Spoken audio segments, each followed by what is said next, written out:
Ya, entonces, para poder respetar el horario de inicio, vamos a comenzar. Me gustaría, bueno, yo te conozco como Sebastián, así que me gustaría que te presentaras un poco para que cuentes más o menos cómo llegaste también ahí a Arizona, ¿ya? Bueno, Así que voy a ya, apagar mi cámara por mientras y mi audio.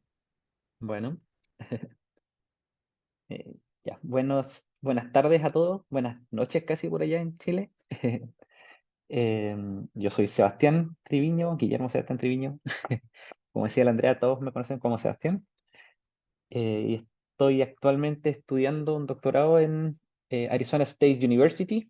Estoy en el laboratorio del doctor Bell Murugan. Em, Y bueno, llegué a Arizona el año 2015 porque mi señora se vino a estudiar acá primero, a hacer un máster y después su doctorado. Y ahora ella está haciendo su postdoctorado y yo estoy haciendo mi doctorado. Y, eso. Y bueno, y voy a hablar ahora específicamente sobre parte de lo que estoy haciendo en mi investigación de mi tesis doctoral. La verdad que tenemos como resultados recién preliminares, así que los resultados que voy a entregar son bien pequeñitos, pero igual acepto obviamente todo tipo de preguntas que puedan tener al final o durante la misma presentación. Entonces, mi presentación de ahora es como estudiando la inmunogenicidad a la simultánea y secuencial administración de las vacunas contra el COVID y la influenza. Em, bueno, dentro de las cosas que voy a hablar, por un lado está obviamente un poco sobre los virus de SARS-CoV-2 e influenza, y después voy a entrar de lleno en cómo hemos planteado nosotros nuestro proyecto de estudios como secuenciales de la administración de la vacuna, cuáles son los anticuerpos que se han producido y cómo afecta una a la otra, y a la vez cómo esta producción de anticuerpos pudiera ser también estar estimulando la producción de anticuerpos contra otros microorganismos, que vendría siendo el punto 3. Entonces, el coronavirus SARS-CoV-2 corresponde a un virus del tipo RNA, que son parte de los coronavirus, obviamente, y que son conocidos como virus ¿cómo se llama?, de material genético grande. En este caso tiene entre 26 y 32 kilos pares de bases. El SARS-CoV-2 está clasificado dentro de los beta coronavirus. Estrictamente hay 4 tipos de coronavirus: alfa, beta, gamma, delta. Y bueno, SARS-CoV-2 es precisamente dentro de los beta. Y según la OMS, ¿no es cierto? Durante el proceso de la pandemia hasta el año 2022, aproximadamente cerca de 230 millones de personas a nivel mundial fueron infectadas y cercano a los 5 millones de personas fallecieron por producto de la pandemia. Podemos decir, ¿no es cierto?, aparte de eso, de la estructura morfológica del virus, que básicamente está compuesto por proteínas estructurales como la proteína Spike, ¿no es cierto?, que es la que, ¿cómo se llama?, participa en la unión del virus. No sé si ustedes ven ahí en la pantalla, se ve el puntero, ¿no? Sí, ¿no? Sí, sí, yo lo veo. Sí, Ah, se ya, ve. muchas gracias. Bueno, la proteína Spike, que es la que ven acá, que corresponde entonces a la proteína que permite la unión del virus a la célula. Después tenemos proteínas de la... Espera un poquito.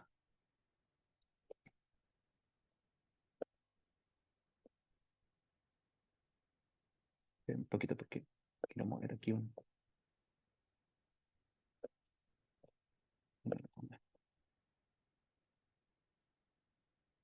Ok.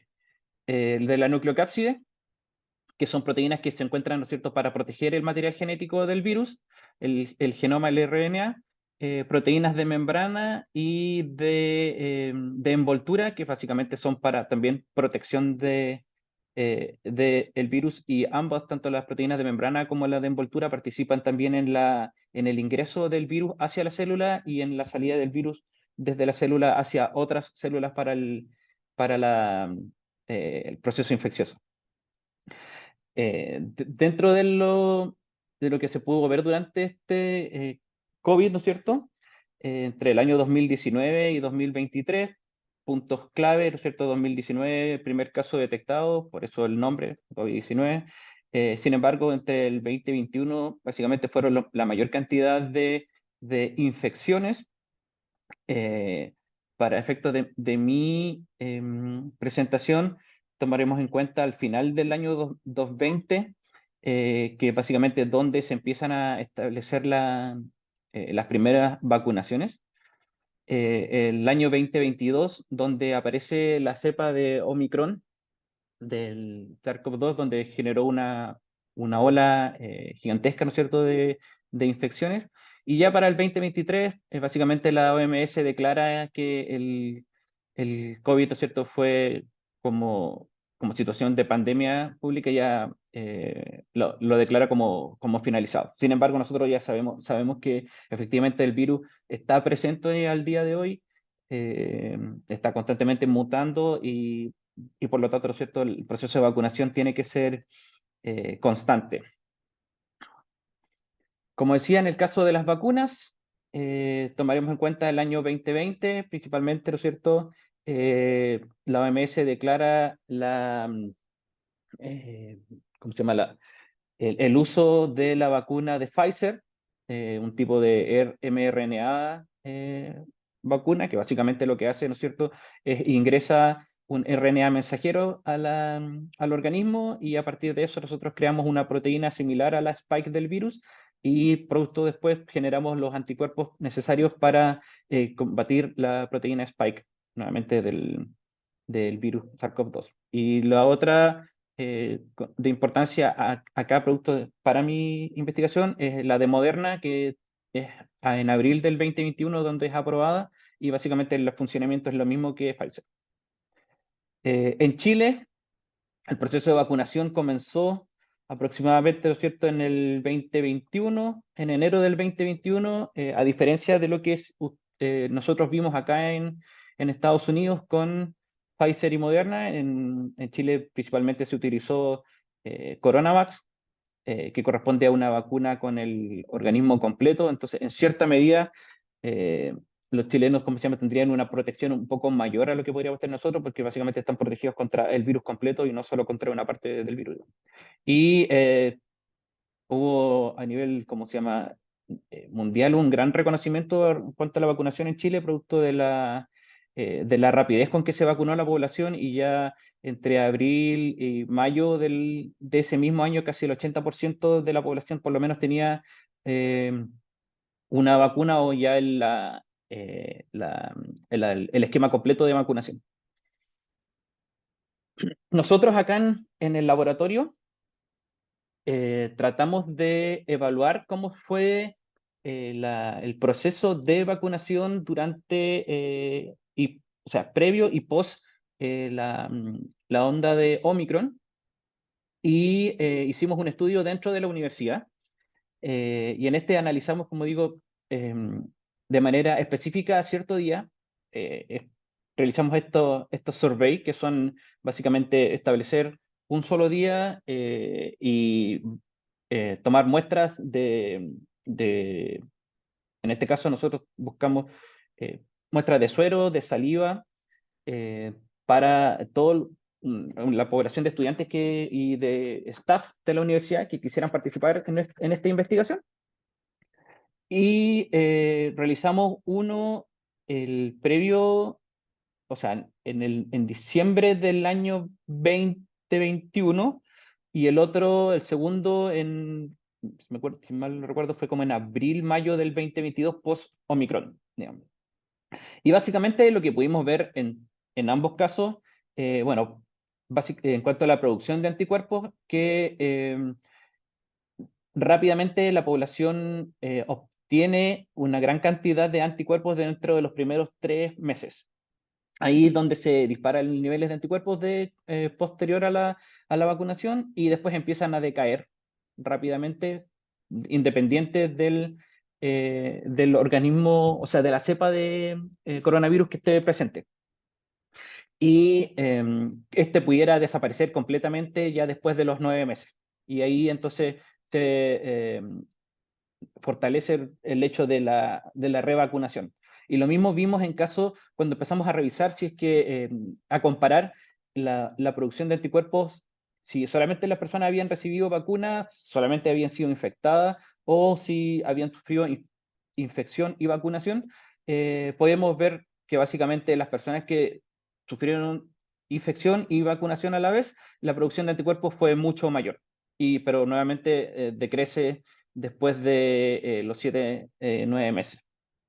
Eso, como digo, independiente del tipo de la cepa del coronavirus que se presente. Por otro lado, establecimos la búsqueda de anticuerpos también en saliva, y para ello realizamos, ¿cómo se llama?, dos tipos ¿cómo se llama? Realizamos dos técnicas acá, una para que es la de MSD, que se lo voy a explicar un poquito más adelante, que es un ensayo múltiple, que en este caso el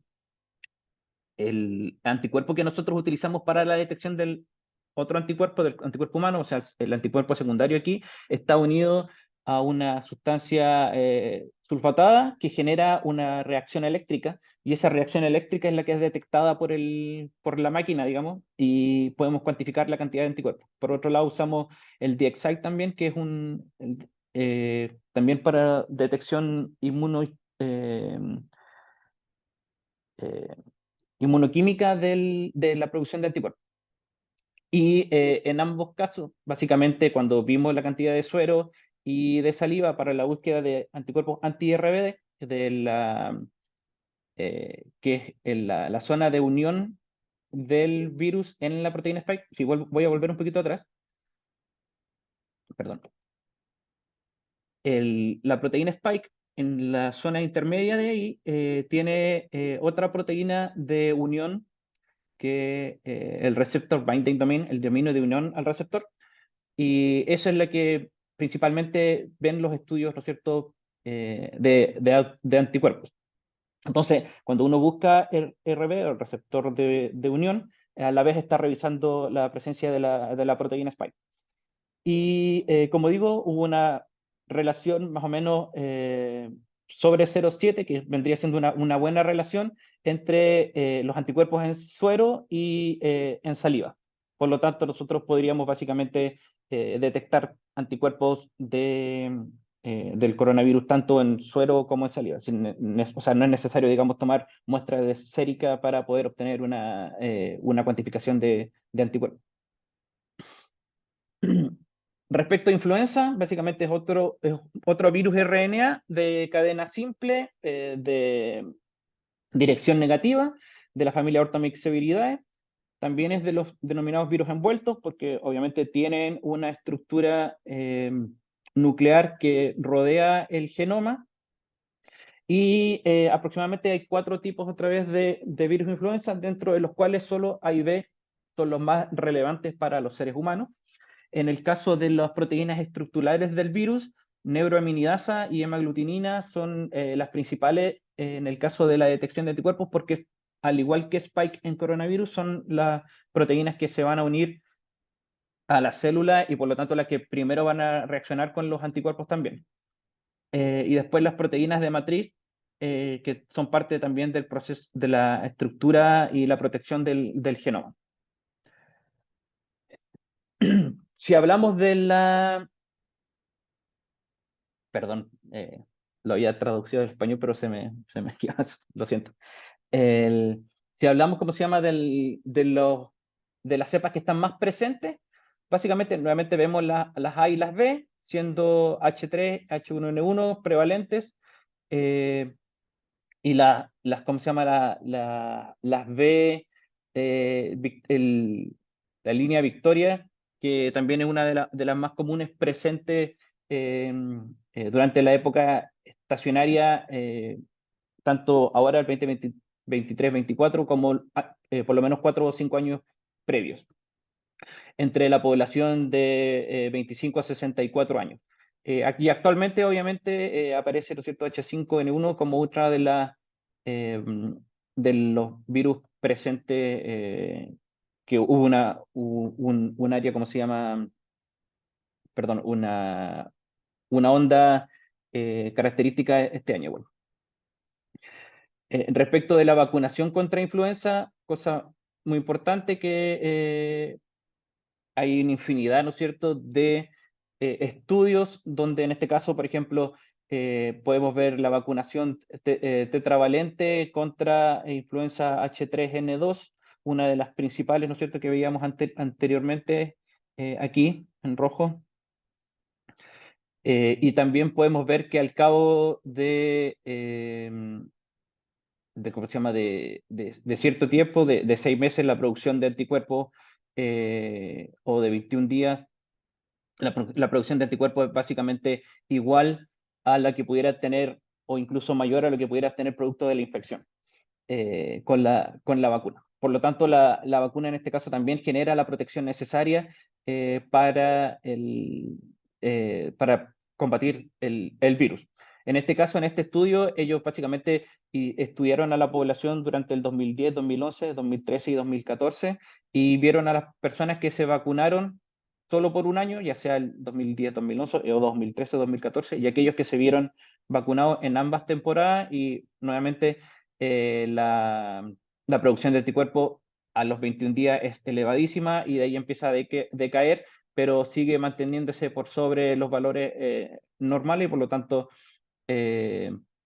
¿cómo se llama?, sigue generando protección. En el caso de influenza, el hecho de que uno vacune anualmente no tiene mucha relación con la producción de anticuerpos, sino más bien con la posible protección y la generación de nuevas cepas, que al ser, volviendo un poco atrás nuevamente, al ser un virus que tiene esta característica de tantos estructuras genómicas, son básicamente 9 segmentos eh, que son independientes entre sí, generan, ¿cómo se llama?, constantes mutaciones y constantes modificaciones, lo que lleva, ¿cómo se llama?, al hecho de que uno se tenga que vacunar constantemente. Pero entrando ya en la materia que está como dentro de mi investigación, queremos ver básicamente esto, ¿qué pasa al vacunar con ambas? Y en este estudio publicado este año por Ricomi y colaboradores, básicamente vieron que una vez, si vacunas al mismo tiempo con influenza y con SARS-CoV-2, la producción de anticuerpos es mucho mayor que si solamente recibe la vacuna del coronavirus. Y, ¿cómo se llama? Nuevamente, después de cierto tiempo, en este caso ellos analizaron hasta 90 días, la producción de estos anticuerpos va a empezar a decaer. Pero aún así, nuevamente, es mucho mayor la producción de anticuerpos cuando estás vacunado con ambas a que cuando vacunas solo con un microorganismo. Es por ello entonces que nace nuestra hipótesis de investigación, que básicamente queremos saber qué pasa. O sea, tenemos como antecedente que si colocamos las dos juntas, se genera una mayor producción. Pero ¿qué pasa cuando cambiamos la producción, el orden de las vacunas? ¿Será mejor vacunar con influenza primero? ¿Será mejor vacunar con SARS-CoV-2 primero? ¿Con las dos a la vez? Entonces, eso es como la hipótesis, que básicamente la administración de las vacunas influenza y COVID puede verse influenciada la producción de anticuerpos contra una segunda vacuna, debido a que básicamente el inicio de una genera o prepara el sistema inmunológico para la otra. Entonces, dentro de estos objetivos está cuantificar anticuerpos contra influenza, con la vacuna en el caso de influenza, que es una tetravalente, y la de SARS-CoV-2, que va a ser una vacuna mRNA mensajero. En el caso de nosotros fue Moderna, y en el caso de la influenza fue Flucelvac.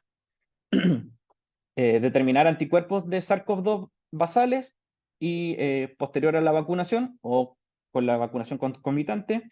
Lo mismo, determinar cuánto tiempo está presente estos anticuerpos, en cuándo empiezan a decaer, y determinar, ¿no es cierto?, un poco más adelante si qué tan segura efectivamente es la administración concomitante de las vacunas o si es necesario darlas de manera secuenciada. Para eso nosotros, para realizar nuestro estudio, básicamente recolectamos personas entre 18 y 64 años, o sea, adultos, que como característica principal para la influenza no estuvieran vacunados en la actual temporada y para SARS-CoV-2 tuvieran a lo menos la segunda dosis de SARS-CoV-2, por lo tanto hayan tenido la primera vacunación completa y no haber recibido vacuna de COVID en los últimos 6 meses. Después de eso, nosotros establecimos 3 diferentes cohortes. El primero de ellos, le tomamos una muestra de suero para establecer unos anticuerpos basales. Luego le administramos las 2 vacunas y eso vendría siendo nuestro día cero. La verdad, recolectamos sangre completa para búsqueda después de células mononucleares, de suero, plasma, y también se le tomó una muestra de saliva para realización de PCR y confirmación de alguna infección. Posterior a eso, 28 días después, se invitó a que vinieran y recolectamos muestras de sangre y suero, lo mismo después de 56 días y después en 180 días. El segundo cohorte vacunamos inicialmente con influenza y después de 28 días vacunamos contra coronavirus y también ubicamos, ¿no es cierto? Recolectamos las muestras de suero, plasma y células necesarias y saliva también. Y en el tercer corte vacunamos primero contra COVID y después de 28 días vacunamos contra influenza y también la recolección de los distintas muestras sanguíneas. Como decía, las vacunas que utilizamos en el caso de influenza fue Flucelvac, la cual es una vacuna tetravalente y tiene básicamente estas 4 cepas, ¿cierto? Que son básicamente las más comunes que se han estado repitiendo en los últimos 4 o 5 años. Y en el caso de coronavirus, utilizamos la vacuna de Moderna, que es una vacuna en este caso divalente, porque tiene la cepa original de mRNA y la Omicron. De ahí generamos otras visitas adicionales. En el caso de lo que llamamos una infección aguda o una situación aguda, en este caso la persona tuvo la infección dentro de los 180 días en los cuales nosotros estábamos organizados en el calendario originalmente. Si dentro de estos 180 días la persona sufrió una infección, ya sea por influenza o por coronavirus, los invitamos a venir al laboratorio dentro de los primeros 10 días post síntomas y recolectamos muestra nasal, de suero y de mononucleares, de células periféricas mononucleares. Y después de eso establecimos como convaleciente después de 28 días post esa infección aguda y también recolectamos suero y células polimorfonucleares, o sea, mononucleares. En total, entonces, tenemos enrolados hasta el momento más de 100 personas, quienes han venido prácticamente ya todas sus visitas. En abril ya teníamos prácticamente todas las 4 visitas correspondientes y, como decía, colectamos una gran cantidad de muestras, más de 300 de suero, más de 400 de células mononucleares, plasma, la viabilidad de las células mononucleares también fue muy buena, más del 90%. Así que tuvimos una gran cantidad de muestras y muchas personas también participaron, lo que es muy, muy buena. Y a la fecha continuamos con el estudio y lo planeamos alargar por lo menos 2 o 3 años más. Y inicialmente, como decía, utilizamos técnica de MSD, que es Mesoscale Discovery Multispot Assay System, que es básicamente es una especie de placa de ELISA que el pocillo, en vez de tener un solo antígeno aquí, tiene 10. Por lo tanto, en un solo pocillo uno puede revisar, en este caso, anticuerpos contra 10 distintos a la vez. Y utilizamos dos de estas placas, una en la placa 1 y otra en la placa 3. La placa 1 tenía solamente antígenos de influenza y la placa 3 tenía de distintos coronavirus. Y en esta técnica, como decía, básicamente al pocillo está unido el antígeno, que puede ser de influenza o de SARS-CoV-2 en este caso. Después nosotros agregamos nuestro suero, ¿no es cierto?, de la persona que se une a este antígeno, y después viene el anticuerpo secundario que se une al anticuerpo humano, el anticuerpo anti-IgG humana, y esta está unida a esta sulfotac, conjugada a este sulfotac, que como decía, genera una reacción eléctrica, y esa señal eléctrica es la que es reconocida por la máquina y nos permite, como se llama, detectar la cuantificación y cuantificar los anticuerpos. Entonces, en este estudio, inicialmente, si nosotros buscamos por coronavirus, SARS-CoV-2, buscamos la proteína spike, o en este caso, ¿no es cierto?, el dominio de unión al receptor, podemos ver que después de 28 días, si uno coloca, ¿no es cierto?, ambas vacunas, se genera la producción de anticuerpos después de 28 días y de ahí empieza a decrecer ya después de los 180 días ya irse, ¿cómo se llama?, disminuyendo. Lo mismo pasa si nosotros colocamos primero influenza, y colocamos influenza aquí, ¿no es cierto?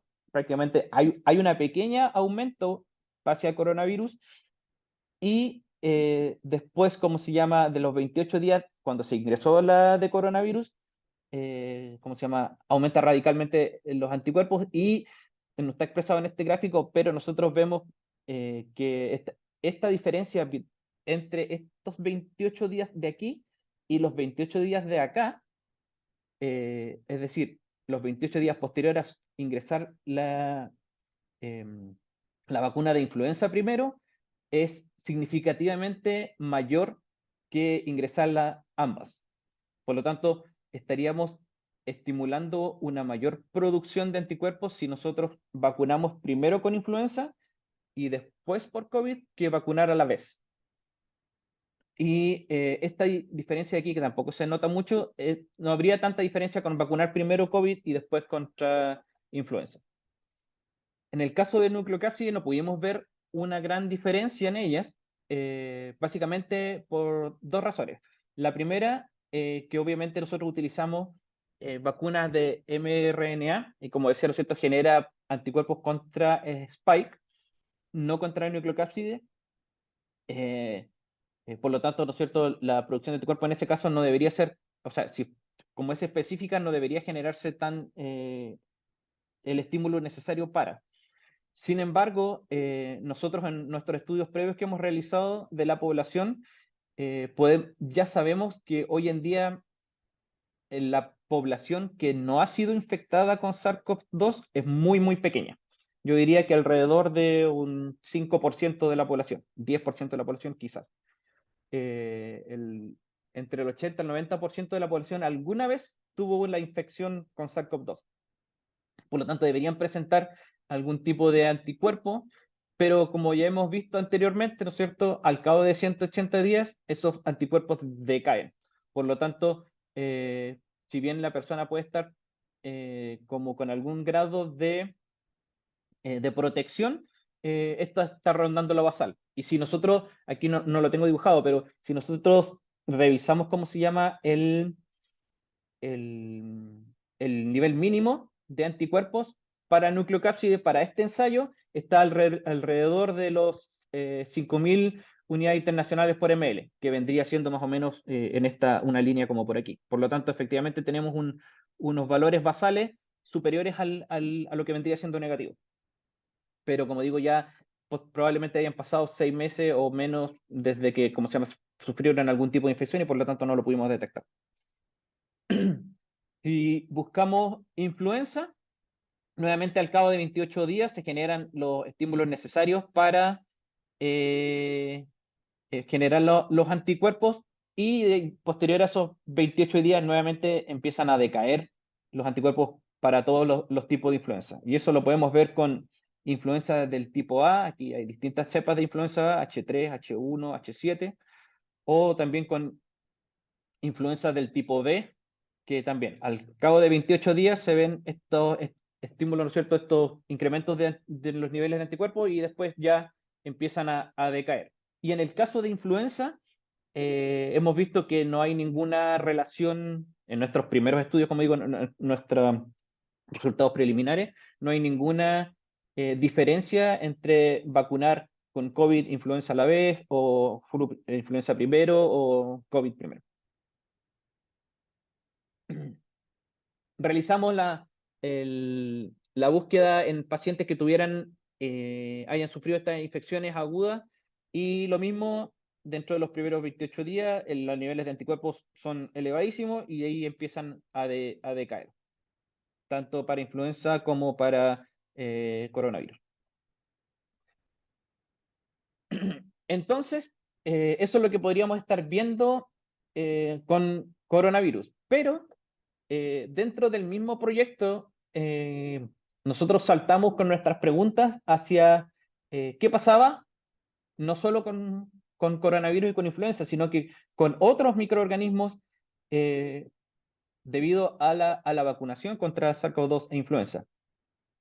Y si uno empieza a revisar la literatura, lo primero que se encuentra es que básicamente hay esta reactividad cruzada, ¿no es cierto?, de anticuerpos producto de la vacunación, en este caso en ratones, pero con otros coronavirus. Por lo tanto, las personas que fueron vacunadas contra SARS-CoV-2 podrían generar anticuerpos, obviamente contra SARS-CoV-2, pero podemos ver que también producen anticuerpos contra coronavirus del tipo 1 y otros coronavirus estacionales, como en este caso el OC43, que también es un coronavirus normal estacional, y en el caso de los ratones, este es un coronavirus específico de ratones y también presentó un nivel elevado de anticuerpos. Por lo tanto, efectivamente, coronavirus, en el caso del humano, y nosotros también lo hemos visto en nuestros estudios, producto de la vacunación, no solamente vacunas contra SARS-CoV-2, sino que contra otros coronavirus estacionales también. Y a la vez, también está publicado ya por muchos grupos que efectivamente estaría generando alguna modificación en el microbioma estomacal. Y cuando vemos en el caso de Coronavax y de Pfizer, cuando hay esto, reciben la vacuna, en este caso, ¿cómo se llama? Los cuadros en verde son personas que no fueron vacunadas y después, cuando fueron vacunadas con cualquiera de las dos, si ustedes siguen las líneas, ¿no es cierto?, podrán ver que la cantidad de microorganismos a nivel del microbioma es completamente distinta. Y en este caso, al lado de acá, otros investigadores vieron en pacientes con VIH y vieron que la diferencia de microorganismos no solamente pasaba en cantidad, sino que pasaba también en el tipo de microorganismo. Y hay cepas bacterianas que a nivel estomacal, una vez producto de la vacunación, desaparecen completamente y aparecen otras nuevas. Y por lo tanto nos hace pensar que efectivamente, y que vendría siendo nuestra segunda hipótesis de nuestro segundo proyecto, básicamente, que está dentro del otro anterior, es que básicamente la vacuna de COVID y pudiera ser con influenza también, influyen en la producción de anticuerpos, modula la respuesta inmunitaria y pudiera estar afectando a otros microorganismos y pudieran estar generando anticuerpos contra otros microorganismos distintos de coronavirus. Y por lo tanto, ¿no es cierto?, en este caso, nuestros objetivos serán investigar qué pasa posterior a la vacuna, medir los anticuerpos en específico contra distintos patógenos y ver cómo se comportan esos anticuerpos a través del tiempo también. ¿Cómo se llama? Claro, cómo están presentes a través del tiempo.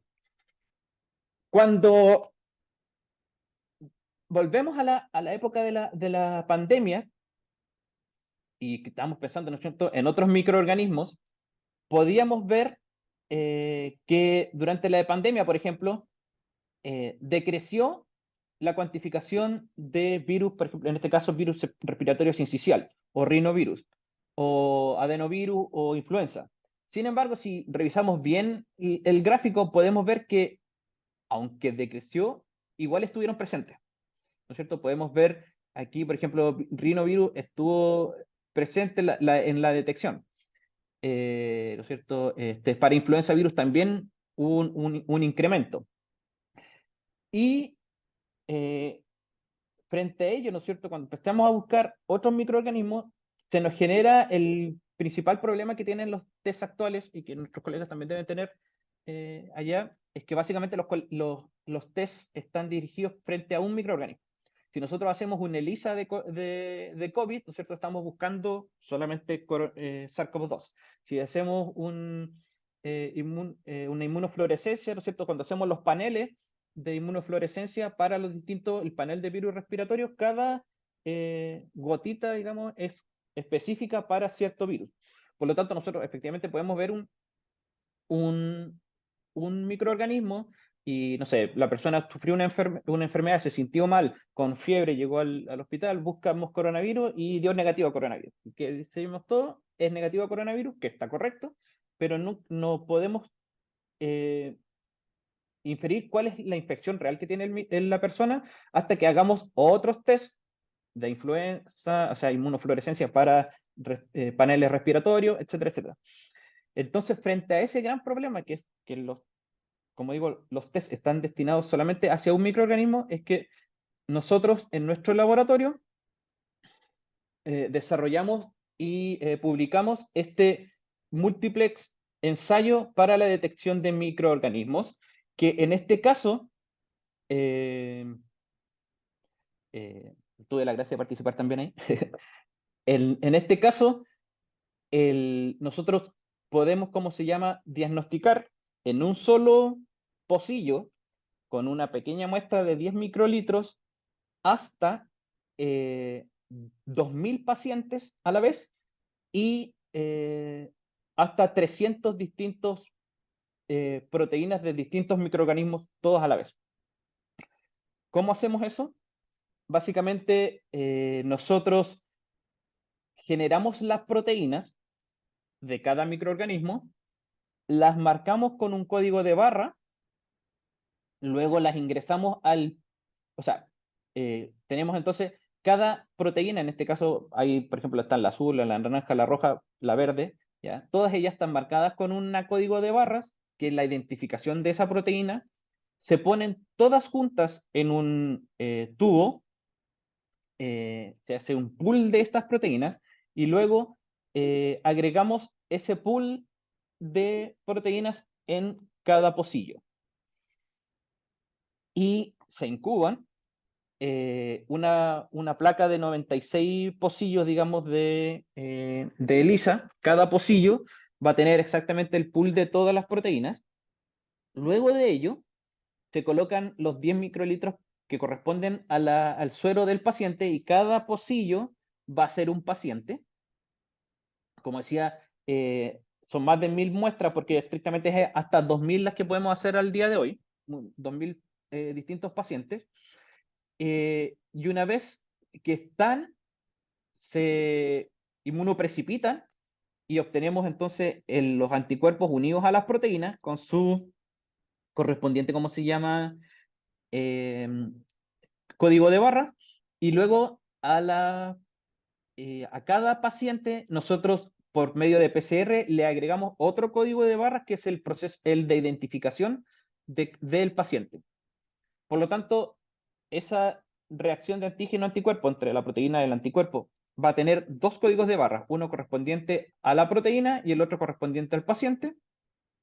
Todos esos nuevamente se colocan en un solo tubo, todos los pacientes, todas las muestras, y por Next Generation Sequence generamos, ¿no es cierto?, al cabo de las 24 horas, un panel completo de todas las personas, con todos los pacientes, perdón, con todas las proteínas, con estas 200 proteínas que nosotros queramos revisar. Y para este caso, para poder estudiar entonces el efecto de las vacunas para estos distintos microorganismos, nosotros hicimos una revisión de la literatura, buscamos las infecciones que fueran respiratorias agudas, gastrointestinales y las vacunas que son actualmente obligatorias. Buscamos los antígenos que fueran inmunodominantes en cada una de esas enfermedades respiratorias, gastrointestinales y esas vacunas. Buscamos la secuencia del DNA, del ARN y de la proteína de ellas. Hicimos un análisis computacional de todo eso para determinar que efectivamente cada ADN, cada ARN y cada proteína fuera estrictamente específica para el microorganismo. Y al final de todo ese análisis, obtuvimos las secuencias de 78 microorganismos para un total de 190 antígenos distintos. Y dentro de esos, de esos 78 microorganismos, tenemos dentro del respiratorio un panel de virus donde están todos los coronavirus, SARS-CoV-1, SARS-CoV-2, MERS, adenovirus, rinovirus, herpes, citomegalovirus, para influenza, algunas bacterias, Klebsiella pneumoniae, Mycoplasma pneumoniae, algunos hongos, Aspergillus. Lo mismo hicimos con los gastrointestinales y con las vacunas. Tenemos nuevamente un panel de virus, bacterias y de hongos. Dentro de los resultados preliminares, yo solamente voy a mostrar SARS-CoV-2 y algunos otros, creo que uno más, que dentro de eso, porque como digo, son solamente resultados preliminares que estamos teniendo. Y nuevamente podemos observar lo mismo que veíamos anterior con este ensayo del el múltiples que nosotros creamos, al cabo de los 28 días, ¿cómo se llama? En los niveles elevados ¿cómo se llama? De anti-spike del coronavirus. Y cuando vemos, ¿no es cierto?, cuando esta influenza está primero, aquí podemos ver más presente lo que veíamos inicialmente con el otro ensayo, que para coronavirus, ¿no es cierto?, si nosotros vacunamos primero con influenza, la producción de anticuerpos para coronavirus, una vez vacunado con coronavirus, es mucho mayor y que incluso se detecta, ¿no es cierto?, con este ensayo lo podemos detectar incluso más a lo largo del tiempo. Nucleocápside, lo que veíamos anteriormente, no lo podemos detectar porque básicamente no están presentes y la vacuna no estaba dirigida a ello. Pero esto es lo que nosotros vamos viendo ahora como más interesante, que eran los otros patógenos. Podemos ver efectivamente, como pueden ver aquí, por ejemplo, en la línea azul, tanto para herpes virus, que también, como se llama, se ha visto con el caso de las infecciones por coronavirus, que eh, SARS-CoV-2 generaría ¿cómo se llama? Como un despertar de estos virus que están, em, como digo, ah, como estables en el organismo, como en el caso de los herpes. Entonces, una vez que tú vacunas, generas una respuesta inmunológica tal que pudiera como despertar el virus, y lo mismo pasa con la infección. Y en este caso, cuando están las dos vacunas, ¿no es cierto?, podemos ver este incremento de los niveles de anticuerpo contra herpes virus, y lo mismo para Pseudomonas aeruginosa, que al vacunar con ambas a la vez pudiéramos tener, ¿no es cierto?, el organismo genera una actividad tal que, ¿cómo se llama? Pudiera tener, ¿cómo se llama?, producción de anticuerpos contra Pseudomonas también. Y eso, entonces, como conclusiones, básicamente el primer ensayo que utilizamos, que muestra que la producción de anticuerpos, ¿no es cierto?, contra SARS-CoV-2 es mayor cuando la vacuna se administra después de recibir la vacuna contra influenza. Y también también esto demostraría que no existe diferencia en el caso de la influenza vacunada. Y para el otro ensayo de MISPA, que es el que creamos nosotros, todavía no estamos mirando los resultados y por lo tanto no puedo determinar en este minuto específicamente qué es lo que realmente tenemos, pero vemos resultados prometedores que la verdad nos tienen bien ansiosos y estamos empezando a repetir los experimentos para poder, ¿cómo se llama?, dar el sí a lo que estamos viendo. Y esto lo tenía planificado por si a alguien le interesaba solo unos pequeños tips por si alguien quiere, especialmente era para los estudiantes que pudieran estar presentes el día de hoy, si alguien tenía pensado venir a estudiar a Estados Unidos.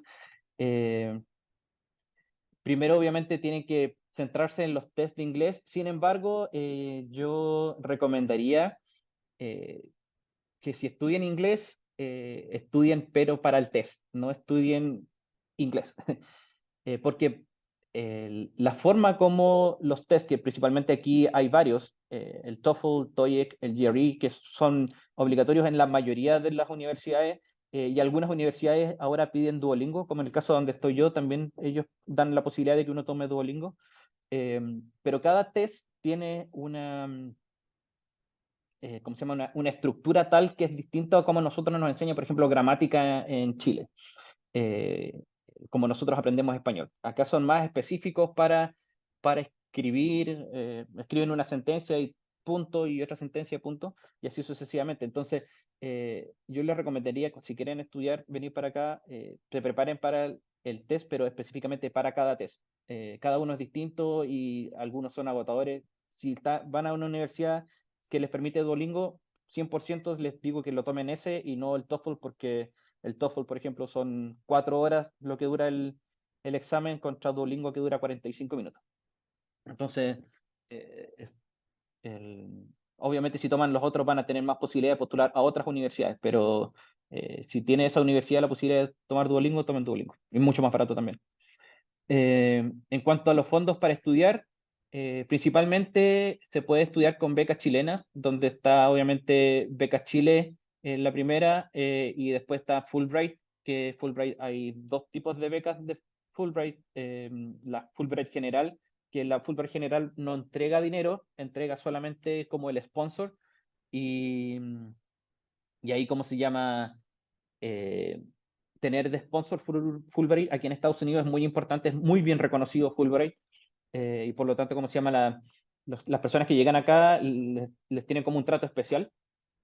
Y por otro lado, Fulbright tiene otra beca que es la BIO, la beca Igualdad de Oportunidades, que es para aquellos que no tienen el inglés suficiente para postular. Lo mínimo para postular en cada universidad son 80 puntos en el TOEFL de 120.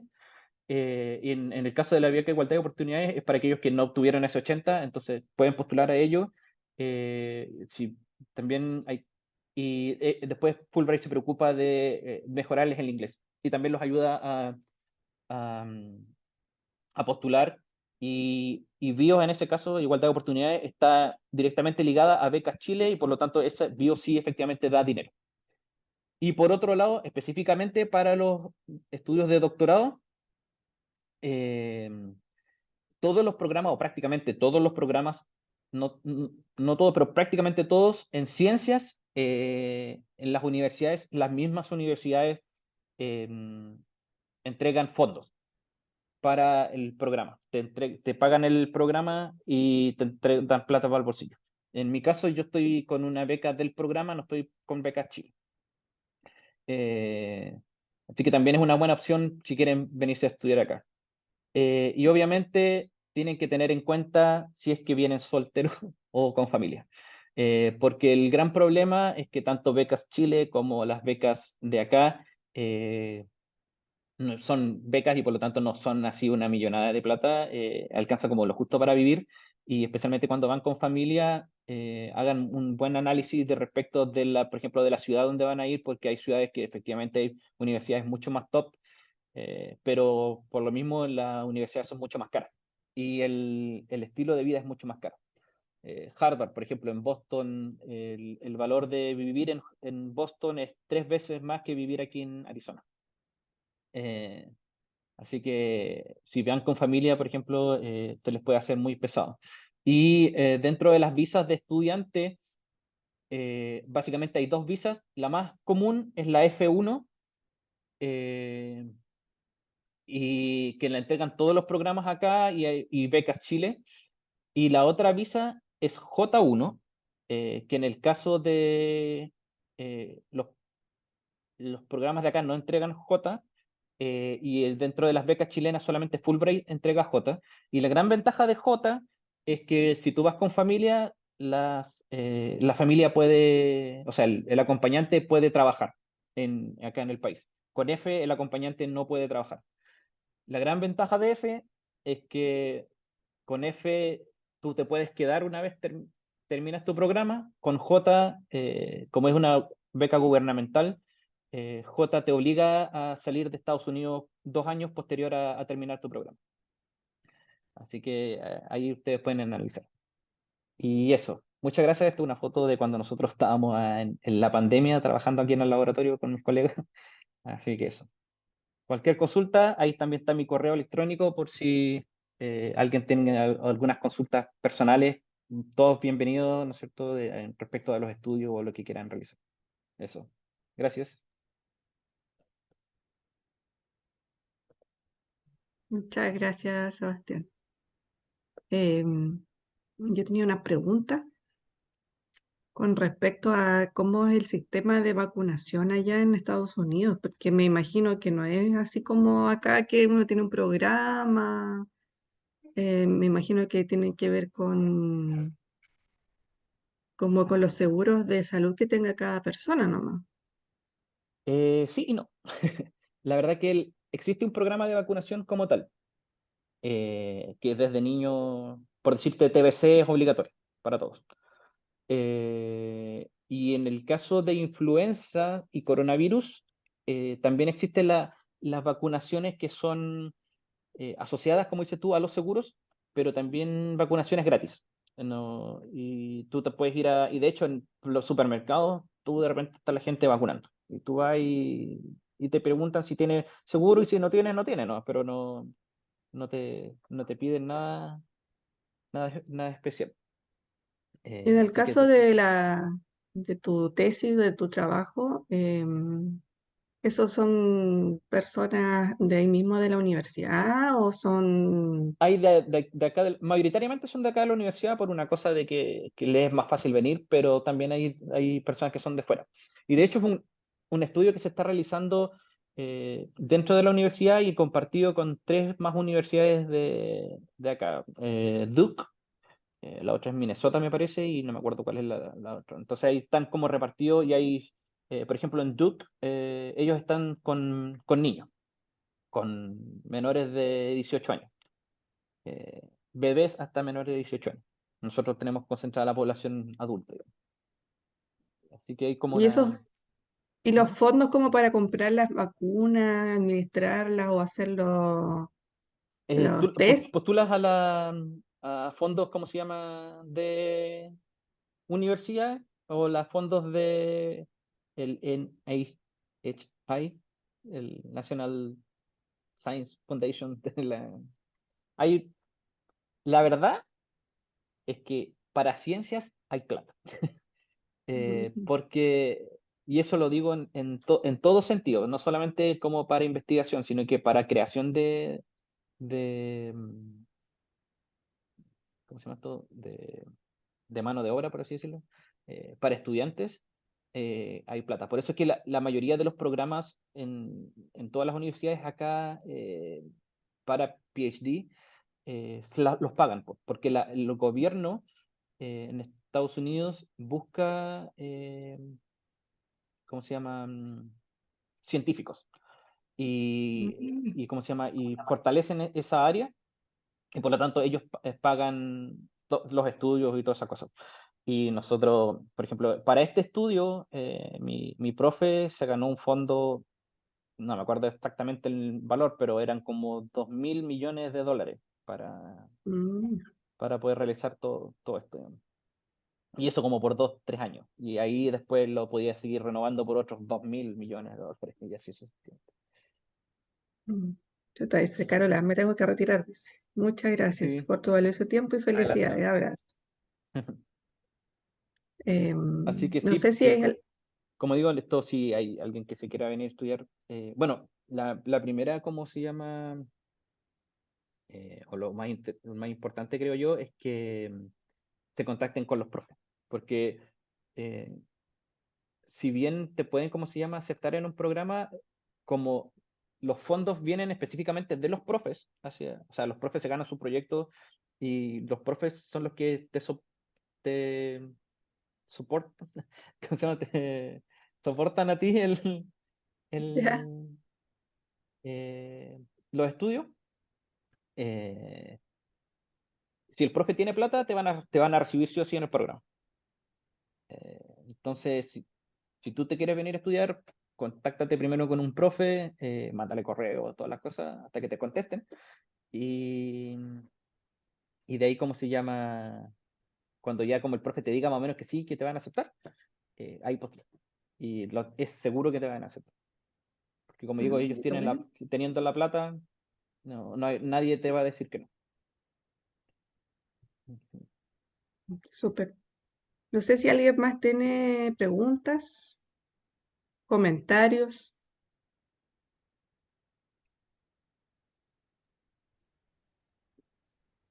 Buenas tardes. Buenas tardes. Buenas tardes, Andrea. Hola, Buenas tardes, Adrián. Sebastián. Sí, Buenas tardes. bueno, Sebastián, agradezco la información.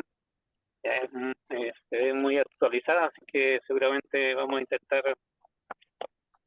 no sé si será en la forma, pero sacarte provecho en cuanto a tu conocimiento para en un futuro cercano. ¿Ya? Te quería consultar al respecto, así que dentro de los estudios que ustedes realizan o dentro de lo que tienen que revisar para comenzar a hacer este tipo de investigación, entre las vacunas, así como hay un aumento de la sensibilidad en la producción del cuerpo, puede haber también una interferencia entre las vacunas, o se ha observado o hay investigaciones al respecto, que hay interferencia para las vacunas contra el COVID, contra la influenza. Bueno, como mostraba yo en el caso de nosotros, de lo que nosotros hemos visto, no hay como una interferencia entre una y la otra. O sea, me refiero de que, a ver, cuando lo vemos contra coronavirus, sí tendríamos un poco más o menos claro que si tú vacunas primero contra influenza, la producción de anticuerpos contra coronavirus va a ser mayor. Pero si tú vacunas con ambas, coronavirus e influenza, o con coronavirus primero, se va a seguir produciendo anticuerpos, pero no va a ser tanto como lo otro. Pero, o sea, pero sí vas a tener una respuesta, no es que no la vayas a tener. Y en el caso de influenza no hay ninguna como diferencia significativa entre ellas, por lo que hemos visto nosotros hasta el momento. Entonces, estrictamente entre ellas no habría interferencia, sí habría como eh, eh, un estímulo para producir mayor cantidad en el caso de que influenza sea vacunada primero y después coronavirus, específicamente para coronavirus. No sé si es lo que me estabas preguntando, ¿cierto? Sí, sí, Ya. así es. Pero como Y, entre ellas, como digo, no habría ninguna, no es que una no vaya a funcionar, al contrario, funcionan las dos. No sé con otras vacunas, eh, no sé, no podría decir, por ejemplo, contra lo mismo, contra tuberculosis o contra la del papiloma. Nosotros particularmente no lo hemos probado. Sería un buen tema para revisar. Pero a ver qué pasa. Pero ok, estrictamente en el caso de estas dos, se genera, como digo, un refuerzo entre una y la otra más que como la inhibición de alguna. muy bien, gracias. No, no. Y vamos quedando nosotros nomás, así que yo creo que ya no Sí, van está a bien. haber más consultas ni nada. Bueno, Bueno, nosotros nos vacunan con las dos al mismo tiempo. Este año tuve que poner los dos brazos. sí, Así porque es lo que, más común, porque es por una cosa práctica, ¿no? Porque mejor, ¿cómo se llama? ¿Para qué ir dos veces si puedes ir una sola vez? Eh, bueno, Bueno, idealmente sería que pudieran hacer una vacuna única para las dos, yo creo que pero pronto que va a sea salir un algo solo así, pues. pinchón. Yo creo que pronto va a ser algo así, básicamente porque teniendo, por ejemplo, esto de las vacunas de ARN mensajero, es fácil colocar ARN mensajero para todo. ajá, Sí. Exacto. Así que, Ya pues entonces vamos a dejar hasta acá. bueno, un gusto. Saludos para todos. Em, Nos vamos a ver agradezco. mañana igual de nuevo. Tenemos Ujú. otra charla mañana. Y Y eso te voy a dejar de grabar. Vamos a ver si Sí, se puede subir luego al canal. bueno, ¿Ya? Muy Así solo que que también, hasta luego. gracias, Nos Andrea. vemos. Que tengan buena ya, tarde. chao. Igual, chao.